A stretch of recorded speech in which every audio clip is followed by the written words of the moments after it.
नमस्कार मु ज्योत्स्ना। नमस्कार मु रंजित आपण मानकु फैमिली मोटिवेशन चैनल को स्वागत करुछु। आज जड़े समाजसेवी विषय में कहबू जहाँ ना हूँ शुभलक्ष्मी राउत। शुभलक्ष्मी राउत जड़े समाजसेवी समाज मंगल पाई से आगू आसुँच से निजे ट्रोल होउछन कहीं कहीं ना से अन्य को आंगुठी उठाउछन्ती से निजे ही ठीक ना से निजे ही ठीक ना अन्य को आंगुली उठाउछन्ती ओडिशावासी से चुतिया बनाउछन्ती अन्य को आंगुठी देखिया पूर्व आगे निजे ठीक रुहंतु से निजे चलुनी किंतु छुंचिकी कहउछन्ती जे कणा अछि बोली यही प्रकृतिर व्यक्ति विशेष भरतपुर थाना जो घटना घटी आपणकर से जो झील पिलाटी से जो कथा कही जे हट ड्रेस पिंधुची बिहेवियर तार भल ना ये सब घटना किंतु से शुभलक्ष्मी मैडम जनक सी भी मैरेज करी सी भी हट ड्रेस पिंधुं पुणी हट ड्रेस पिंधिले बाहर को जाइकी भी ताको अपलोड कर इंस्टाग्राम वीडियो को अपलोड से कर हाँ कि ना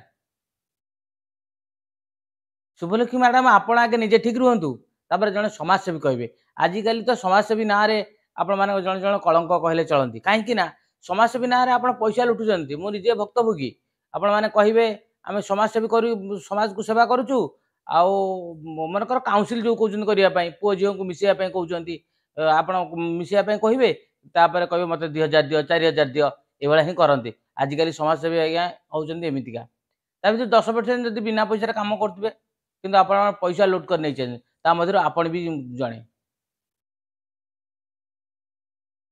जो भाई मैंने आपन को रोस्ट कले से मैंने आपन किसी खराब कही ना से मैंने गोटे जिनस कहले कि आपन जो से अंकिता ऊपर हाथ उठेले आंगुली उठाइले कि से एमती हट ड्रेस पिंधिक राति बुलवा उचित नुह से जिनसटे आपन भी करिसंती आपण मद पीकी बाहर बुलवे ठीक आउ जने मद पीकी बुलले खराब पुणी बड़ बड़ पार्टी चिल्ले कर गोटे सब खराब कौन मनीष को आप मनीष भाया भावतु मनीष को आप छेली कुकुड़ा गोटे जानवर भाई भावतु कहीं आप गोटे जगह कहते जे टलीवाला भाया देख टलीवाला कौन आगे मनीष नुहति जीवन ना जीवन ना ना टलीवाला शिक्षित ना सेमती कहीं भावुं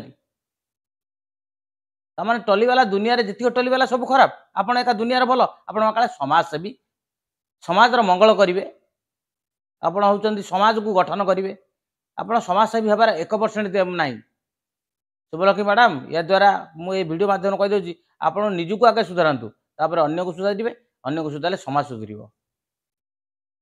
आपण गोटे वीडियो रे बसी पड़ले पुलिस मानक पई न्याय देबा पई पुलिस मानक किए न्याय देबो बसी तमे किए आ पुलिस माने हमको चा दियंती चेयर दियंती सब गदेले आ गोटे वीडियो वायरल करचंती कोन ना तुम कथा सुनी नाहंती बोली की ताले एठी आपण को रोस्ट करिवे नै त काहे करिवे निज स्वार्थ पई एठी भलो कह दो एठी खराब कर दो एठी पूरा माने जाना पड़ जाउची कि आपण पैसा खाई के से पुलिस मानक सपोर्ट करूथिले 100% पैसा खाई करचंती ताले आपण रोस्ट होबे नै त की शुभलक्ष्मी मैडम आपण दुनिया केते दिन चिन्हचंती सोशल मीडिया तेणु करी मीडिया सामने को आसबे पूर्वरु आगे निजे को ठीक रखंतु हाँ निजे ठीक रहिले दुनिया ठीक रहबो आ गोटे कथा जो आपण दुनिया विषय केते जानि जंती मु जानि नाही पुलिस मानक विषय केते तदंत करचन जानि आपण देखो मोहन माझी जे कि राज्यर मुखिया आ माने विगत दिन से जन एमएल भी थिले तांको मिसबिहेव करथिले पुलिस से पुलिस को आपण टेकुचंती तो तांको मिसबिहेव करथिले से पुलिस 90% साधारण मनीष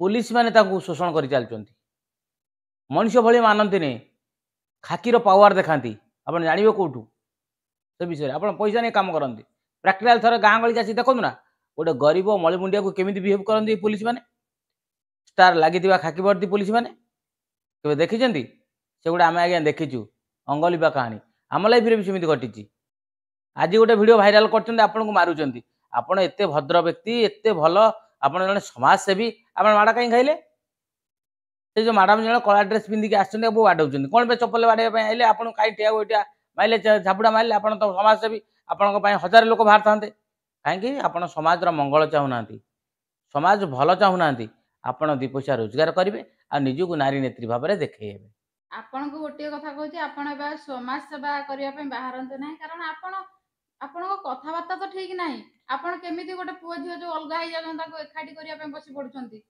जार बुझेवा शक्ति ना से दु जन को एकाठी केबे भी करि परिबो ना जे निजे बुझिवा शक्ति ना निजे जे ठीक ना से पुणी अन्य जन को बसेबो पैसा लोभ पई जो सोशल मीडिया रे वायरल होउछंती एबे तो आपण वायरल हो गलेनी ଘରେ ଯାଇ ବସି କଣ କରୁଛନ୍ତି କଣ ନାହିଁ ସେଟା ଗୋଟେ ୟୁଟ୍ୟୁବ ଚ୍ୟାନେଲ କରି ବସି ପଡନ୍ତୁ, ପଇସା ଇନକମ ହେଇଯିବ। ଆଟଲିଷ୍ଟ ଆଉ ଏ ଆପଣ ସମାଜସେବୀ ନାଁରେ କଳଙ୍କ ଦିଅ ନା। ଭଲ ବୋହୁରେ ଯିବେ ନାହିଁ, କାରଣ ବାହାରେ ଗୋଟେ ଓଡ଼ିଆ ବୋହୂ ମଦ ପିଇ ସର୍ଟ ଡ୍ରେସ୍ ପିନ୍ଧିକି ବୁଲିବା ଗୋଟେ ଭଲ ବୋହୁରେ ଯିବ କି? ଆଉ ଆପଣ ଜଣେ ସମାଜସେବୀ, ଆପଣଙ୍କୁ ଚପଲ ବାଡଉଛନ୍ତି କିନ୍ତୁ କେହି ଲୋକ ବାହାରୁ ନାହାନ୍ତି। ସେ ସମାଜସେବୀର ଦାମ କଣ? ଯୋଉ ସମାଜସେବୀ ହେଇଛନ୍ତି ସେ ସମାଜସେବୀର ମୂଲ୍ୟ କଣ ରହିଲା ଆପଣଙ୍କର? ଆଉ ଆପଣ ଯେତିକି ହାଇଲାଇଟ ହେଇଗଲେଣି ନା, ଆପଣ ଗୋଟେ ୟୁଟ୍ୟୁବ ଚ୍ୟାନେଲ ଖୋଲି ଦିଅନ୍ତୁ, ଆପଣଙ୍କର ବ୍ଲଗ ବଢିଆ ଯିବ। ଆପଣଙ୍କୁ ଲାଜ ଲାଗିବା କଥା, ଆପଣଙ୍କୁ ଲାଜ ଲାଗିବା କଥା। ଶୁଭସ୍ମିତା ମ୍ୟାଡାମ ଆପଣଙ୍କୁ, ସରି ଶୁଭଲକ୍ଷ୍ମୀ ମ୍ୟାଡାମ ଆପଣଙ୍କୁ ଲାଜ ଲାଗିବା କଥା। ସମାଜସେବୀ ହେଇକି ଆପଣ ଏମିତିଆ କାମ କରିଛନ୍ତି। ସମାଜକୁ ନୂଆ କିଛି ଶିଖେଇବା ଜାଗାରେ ଆପଣ କଣ କରୁଛନ୍ତି? ନିଜ ଭୁଲ ଆଗ ଧରନ୍ତୁ। ଜମାନା ଥିଲା, ଯୁଗ ଥିଲା ଯେ ମୁଁ ଯାହା କହୁଛି କର, ମୁଁ ଯାହା କରୁଛି ତା କର ନା। ସେମିତି ଆଜ୍ଞା ନୁହଁ, କହିବାଟା ସହଜ, କରିବାଟା ବହୁତ କଷ୍ଟ। ସେ ଜମାନା ଥିଲା, ଲୋକ ତାକୁ ବିଶ୍ୱାସ କରୁଥିଲେ। ଏବେ ଆପଣ ଯାହା କରୁଛନ୍ତି, ଆପଣଙ୍କ ଆଇଡଲ ହେବେ ମାନେ ଆପଣ ଭଲ କାମ କରିକି ଦୁନିଆକୁ ଦେଖେଇବାର ଅଛି। ଖାଲି ପଇସା ନେଇ ପୁଅ ଝିଅଙ୍କର ଇଏ କରିବା ସେଇଟା ନୁହଁ ଯେ ସମାଧାନ କରିଦେବା। କେତେଟା ସମାଧାନ କରିଥିବେ ସେ ଭଗବାନ ଜାଣନ୍ତି। ଦୁନିଆରେ ଆଜ୍ଞା ଭଲ ପୁଲିସ ଅଛନ୍ତି, ଖରାପ ପୁଲିସ ବି ଅଛନ୍ତି, ନହେଲେ ଦୁନିଆ ଚାଲିନଥାନ୍ତା। ଆପଣ କହୁଛନ୍ତି ସବୁ ଭଲ ପୁଲିସ, କସ୍ମିନ କାଳେ ନୁହଁ। 90% ଖରାପ ପୁଲିସ, 10% ଭଲ ହିଁ ଅଛନ୍ତି। ସେଇମାନଙ୍କ ପାଇଁ ଦୁନିଆ ଚାଲିଛି। କଣ ଦୁନିଆ ବିଷୟରେ ଆପଣ ଜାଣିଛନ୍ତି କେତେ? ବୟସ କେତେ? ଆଉ ଗୋଟେ କଥା ଜାଣିଛନ୍ତି ନା, ଆପଣ ଗୋଟେ କଥା ଗୋଟେ ଭିଡ଼ିଓରେ କହିଛନ୍ତି ଯେ ମୋର ଦେଖ ମାନେ ଯେତେବେଳେ ମୁଁ ଟିନ୍ ଏଜରେ ଥିଲି ସେମିତି ଡ୍ରେସ୍ ପିନ୍ଧୁଥିଲି। ଆପଣ ତାହେଲେ କେତେ ପାଠ ପଢିଛନ୍ତି ମୁଁ ବି ଜାଣିପାରୁନି। ଆପଣ ଶିକ୍ଷକତା ଯୋଗ୍ୟତା କେତେ, ଏଜୁକେସନାଲି ଆପଣ କେତେ ସେଟା ଜାଣିନି। କାରଣ ଟିନ୍ ଏଜ୍ ମାନେ କେତେ? ଆପଣଙ୍କର 10-12 ବର୍ଷରୁ ମ୍ୟାରେଜ କରିଥିଲେ, ଆଉ ମ୍ୟାରେଜ କରିଥିଲେ। ଆପଣ ଯୋଉ ହଟ୍ ପ୍ୟାଣ୍ଟ ବୟସ ପିନ୍ଧି ହେଇନି। ଜିନ୍ସ ହଁ, ଶଙ୍ଖା ସିନ୍ଦୁର ପିନ୍ଧି ଭିଡିଓ ଛାଡିଛନ୍ତି, ଏସବୁ ଆମେ ସେ ରୋଷ୍ଟର ଭାଇ ମାନେ ଯୋଉ ଛାଡିଛନ୍ତି ଆମେ ଦେଖିଛୁ। ଆପଣ ଲୁଚେଇଲେ କଣ ହବ? ସୋସିଆଲ ମିଡିଆରେ ତ ସବୁ ଛାଡିକି ଦେଖେଇ ଦେଇଛନ୍ତି। ଛାଡିକି ଦେଖେଇ ଦେଇଛନ୍ତି। ଏତେ ଆପଣ ଲୁଚେଇଲେ କଣ ଏବେ ହବ? ଲୁଚେଇକି ତାକୁ ଜାବୁଡି ଧରି ରହିଲେ କଣ ହବ? ଆପଣ ଅଲରେଡି ନିଜକୁ ସ୍ପ୍ରେଡ କରିଦେଇଛନ୍ତି। ଖାଲି ଭଲେଇ ଦେଖେଇଲେ ହବନି। ଆଉ ଗୋଟେ ସୁନ୍ଦର ଅସୁନ୍ଦର କଥା ଛାଡନ୍ତୁ, ସେଟା ଭଗବାନଙ୍କର ସୃଷ୍ଟି। ଭଗବାନ କାହାକୁ କେମିତି ତିଆରି କରି ସେଟା ଭଗବାନ ହିଁ ଜାଣନ୍ତି କଣ ପାଇଁ କରିଛନ୍ତି। ଆପଣଙ୍କର ନିଜର ଅଧିକାର ନାହିଁ ଯେ ଅନ୍ୟ ଜଣଙ୍କୁ ଟ୍ରୋଲ କରିବେ, ଯେ ସେ ଦେଖିବାକୁ ଏମିତି ଆସେ, ଟଲିବାଲା ଭଳିଆ ଆସେ, ରିକ୍ସାବାଲା। ଆପଣ ଟଲିବାଲାଙ୍କୁ ନିଚ ଏତେ ଦେଖନ୍ତୁନି। ଟଲିବାଲା ବି ଭଲ ପିଲା ଅଛନ୍ତି, ଭଲ ପରିବାରର ଅଛନ୍ତି, ଏଜୁକେଟେଡ ବି ଅଛନ୍ତି। ଆପଣ କୋଉଠି ବିଲଙ୍ଗ କରନ୍ତି? ଆପଣ କୋଉ କଣ ପୁରା ପୁରା ହାଇ ପ୍ରୋଫାଇଲ ରିଚ୍ ଫ୍ୟାମିଲି, ନା ଗୋଟେ ଶାଳୀନତା ଫ୍ୟାମିଲି? ଆପଣ ହାଫ ପ୍ୟାଣ୍ଟ ଡ୍ରେସ୍ ପିନ୍ଧିକି ନାଚୁଛନ୍ତି, ଶାଶୁ ଶ୍ୱଶୁରଙ୍କ ସହିତ ନାଚୁଛନ୍ତି, ତାକୁ ପୁଣି ସୋସିଆଲ ମିଡିଆରେ ଭାଇରାଲ କରୁଛନ୍ତି। ଟ୍ରୋଲ କଲା ପରେ ଲାଜ ଲାଗୁଛି, ତାକୁ ଡିଲିଟ କରୁଛନ୍ତି। ଆପଣ କେତେ ମ୍ୟାଡାମ ଭାବନ୍ତୁ, ଏବେ ବି ସମୟ ଅଛି, ଆପଣଙ୍କର ଦେଖନ୍ତୁ ବୟସ ଅଛି, ପ୍ରମିଳା ମା ସୁଧୁରି ବି ଜଣେ ଯାଆନ୍ତୁ। ସମାଜସେବୀ, ସେ ବି ତାଙ୍କ ଉପରୁ କିଏ ଆଙ୍ଗୁଳି ଉଠେଇବାକୁ ତାଙ୍କର ସାହସ ନାହିଁ କାହାର। ତ ଆପଣ ଚପଲ ମାଡ ଖାଇସାରିଲେଣି। ରଖୁଛୁ ଆଜି ପାଇଁ ଏତିକି, ପୁଣି ଦେଖାହବ ଆଉ ଏକ ନୂଆ ଭିଡିଓରେ। ସେତେ ପର୍ଯ୍ୟନ୍ତ ଅପେକ୍ଷାରେ ରୁହନ୍ତୁ। ଆଉ ଭିଡ଼ିଓଟି ଯଦି ଭଲ ଲାଗିବ ଲାଇକ୍, କମେଣ୍ଟ, ସେୟାର କରିବେ। ତା ସହିତ ନୋଟିଫିକେସନ୍ ବେଲ୍କୁ ଦବାଇ ଦେବେ।